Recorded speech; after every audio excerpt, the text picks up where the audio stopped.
പറവൂർ ചേന്നമംഗലത്ത് വീട് കയറി ആക്രമിച്ച് 3 പേരെ കൊലപ്പെടുത്തിയ സംഭവത്തിൽ പ്രതി ഋതു ജയനെ ഇന്ന് കോടതിയിൽ ഹാജരാക്കും. കൊല്ലപ്പെട്ടവരുടെ മൃതദേഹം പോസ്റ്റ്മോർട്ടത്തിന് ശേഷം ബന്ധുക്കൾക്ക് കൈമാറും. പ്രതി ഋതുവിനെതിരെ മോഷണ കേസടക്കം 4 കേസുകൾ നിലവിലുണ്ടെന്നാണ് വിവരം.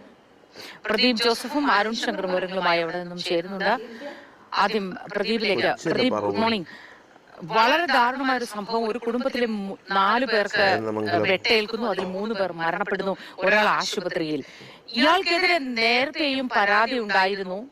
പല തവണ നാട്ടുകാരെല്ലാം പരാതി കൊടുത്തു. പക്ഷെ എന്നിട്ടും എന്തുകൊണ്ടാണ് പോലീസിന്റെ ഭാഗത്ത് ഇത്തരത്തിലൊരു ഉപേക്ഷ ഉണ്ടായത് എന്നത് ഏറെ ചർച്ച ചെയ്യപ്പെടുന്ന ഒരു കാര്യവുമാണ്. എന്താണ് അവിടെ നൽകാൻ കഴിയുന്ന ഏറ്റവും പുതിയ വിവരങ്ങൾ, പ്രദീപ്? മധു, ഗുഡ് മോർണിംഗ്. ഇന്നലെ വൈകിട്ട് ഏതാണ്ട് 6 മണിയോടുകൂടിയാണ് നാടിനെ നടുക്കിയ കൊലപാതകം ഉണ്ടായത്. ഇതാണ് വേണുവിന്റെ വീട് എന്ന് പറയുന്നത്. വേണു, ഭാര്യ ഉഷ കൂടാതെ മകൾ എന്നിങ്ങനെ 3 പേരാണ് കൊല്ലപ്പെട്ടത്. മരുമകൻ ജിതിൻ അതീവ ഗുരുതരാവസ്ഥയിൽ ജയറാനല്ലൂരിലെ സ്വകാര്യ ആശുപത്രിയിൽ കഴിയുന്നു. ക്രൈം നടന്ന ഈ സ്ഥലം വീട് പോലീസ് ലോക്ക് ചെയ്തിരിക്കുന്നു. കാവലിന് പോലീസുകാരെ നിയോഗിച്ചിട്ടുമുണ്ട്.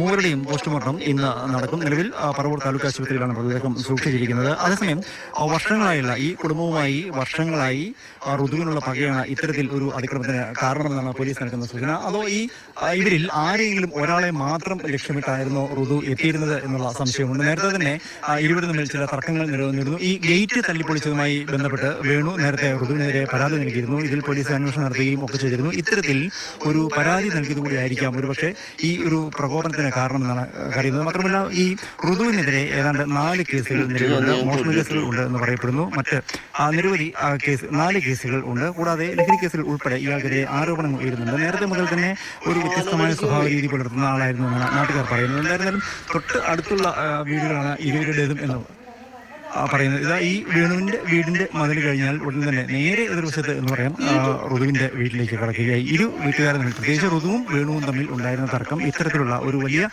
അതിക്രമത്തിൽ കലാശിക്കുകയായിരുന്നു.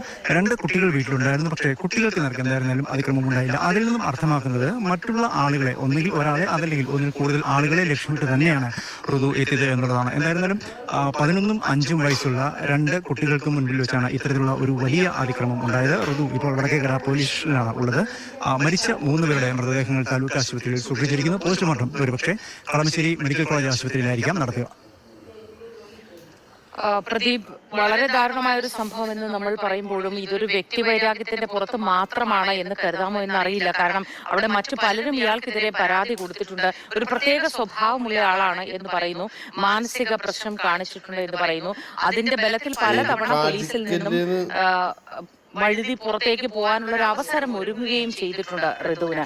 പോലീസ് ഇക്കാര്യത്തിൽ ഒരു ഉപേക്ഷ വിചാരിച്ചു എന്നത് തുടക്കം മുതൽ തന്നെ നമ്മൾ ശ്രദ്ധിക്കുന്ന ഒരു കാര്യമാണ്. പോലീസിന് കുറച്ചുകൂടി ജാഗ്രത ഇക്കാര്യത്തിൽ കാണിക്കാമായിരുന്നു എന്ന് തോന്നുന്നു. ഇത്രയും പ്രശ്നക്കാരനായ ഒരാളാണ്. മുൻപ് സൂചിപ്പിച്ചതുപോലെ ഇയാൾക്കെതിരെ പരാതികൾ ഉയർന്നിരുന്നു, കേസുകൾ എടുക്കുകയും ചെയ്തിരുന്നു. മോഷണ കേസുകളാണ് ഇതിൽ കൂടുതലും. അതേസമയം തന്നെ ഞാൻ ആദ്യം പറഞ്ഞല്ലോ, ഒരു പ്രത്യേക രീതിയിലുള്ള സ്വഭാവം പുലർത്തിയിരുന്ന ഒരാളാണ് ഈ കേസിലെ പ്രതിയായ ഋതുവിനെ കുറിച്ച് അയൽക്കാർ തന്നെ പറയുന്നത്. കാരണം ചെറുപ്പകാലം മുതൽ ഇത്തരത്തിൽ ചില പരാതികളും കേസുകളും ഒക്കെ ഇയാൾക്കെതിരെ ഉണ്ടായിരുന്നു. അത്തരത്തിലൊരു പ്രത്യേക നേച്ചർ പുലർത്തുന്ന, പ്രത്യേക സ്വഭാവം പുലർത്തുന്ന ഒരാൾ. അതേസമയം ഇന്നലത്തെ ഈ അതിക്രമത്തിന് എന്തെങ്കിലും തരത്തിലുള്ള പെട്ടെന്നൊരു പ്രകോപനം ഉണ്ടായിട്ടുണ്ടോ എന്നുൾപ്പെടെയുള്ള കാര്യങ്ങളെക്കുറിച്ച് പോലീസ് അന്വേഷിക്കുന്നു. ഋതുവിനെ പോലീസ് വിശദമായി ചോദ്യം ചെയ്തു വരികയാണ്. ഇയാളുടെ വിശദമായ മൊഴി ലഭിച്ചു എങ്കിൽ മാത്രമേ കൂടുതൽ ഒരു നിഗമനത്തിൽ എത്തിച്ചേരുകയുള്ളൂ. നേരത്തെ ഉണ്ടായിരുന്ന പരാതികളിൽ അതാത് കാലത്ത് തന്നെ അന്വേഷണം നടത്തിയിരുന്നു എന്നാണ് പോലീസ് നൽകുന്ന സൂചന. നമുക്കറിയാം, ഒരു മോഷണ കേസിൽപ്പെട്ട ആൾക്കെതിരെ എടുക്കാൻ സാധിക്കുന്ന നടപടികളും അത്തരം കാര്യങ്ങൾ. മറ്റ് ഇയാളുടെ പശ്ചാത്തലം എന്ന് പറയുമ്പോൾ ഒരു ക്രിമിനൽ മൈൻഡുള്ള പശ്ചാത്തലം എന്നാണ് അടുത്തുള്ള ആളുകൾ തന്നെ ഇയാളെ വിശേഷിപ്പിക്കുന്നത്. ചെറുപ്പകാലം മുതൽ തന്നെ പരാതികളും കേസുകളും ഒക്കെ ഇയാൾക്കെതിരെ ഉണ്ടായിരുന്നു. എന്തായിരുന്നാലും ഈ കൊല്ലപ്പെട്ട വേണുവിന്റെ കുടുംബവുമായി ഉണ്ടായിരുന്ന ശത്രുത, ആ ശത്രുതയുടെ പേരിലാണ് 3 ജീവനുകൾ ഹോമിക്കപ്പെട്ടത്. മറ്റൊരു കുടുംബാംഗമായ ജിതിൻ അതീവ ഗുരുതരാവസ്ഥയിൽ ആശുപത്രിയിൽ കഴിയുന്നു.